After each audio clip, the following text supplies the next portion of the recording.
Ir iškart galiu prisipažinti, aš dabar, kaip visi pripratę daryti, dar hasia. Ir dėl to, pradėjau, arba aš darysiu taip, hasia, arba hasia. Ir kaip galim pasakyti pavadinimą, istorija apie draugystę. Kartą gyveno panda ir kai jie atsikėlė, buvo gruodžio 23.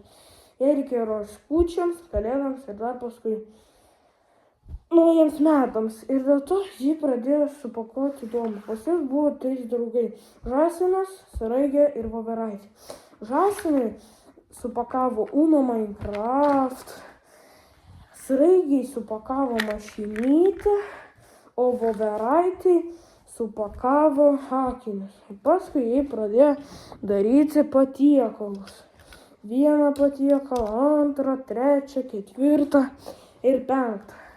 Ir paskui atėjo pirma Voveraitė, paskui Žąsinas, o paskutinis Sraigė.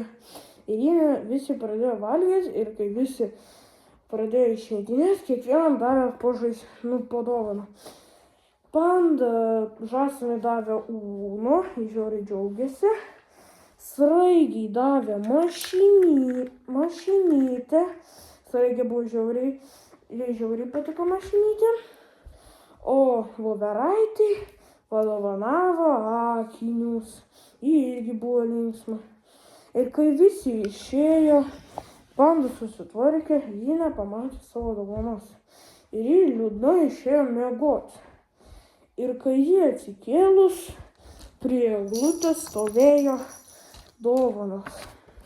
Žąsinas padovanavo pinigus, Sraigė padovanavo žaislą, o Voveraitė padovanavo tušinį. Ir kai prasidėjo, paskui reikėjo ruoštis kalėdoms. Jie pradėjo ruoštis kalėdoms. Padarė patiekalus ir iš naujo pakvietė visus, bet buvo be dovanų. Visi atėjo, paskutinis šį kartą atėjo Žąsinas. Ir jie visi pradėjo valgyti ir buvo 23 valanda 50 minučių. Ir visi išėjo į lauką.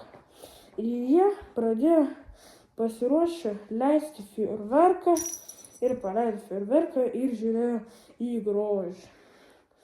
Ir paskui išėjo kai kurie, bet Žąsinas, jam žiauriai patiko patiekalai.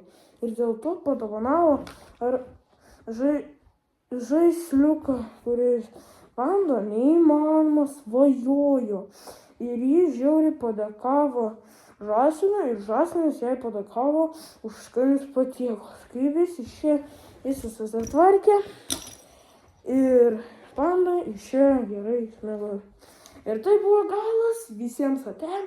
Paspaus like, parašyk komentarą, pasilink su draugu, pasubscribink, o mes susitiksim po 1 valandų ar dienų už savaičių. Ačiū. Ate.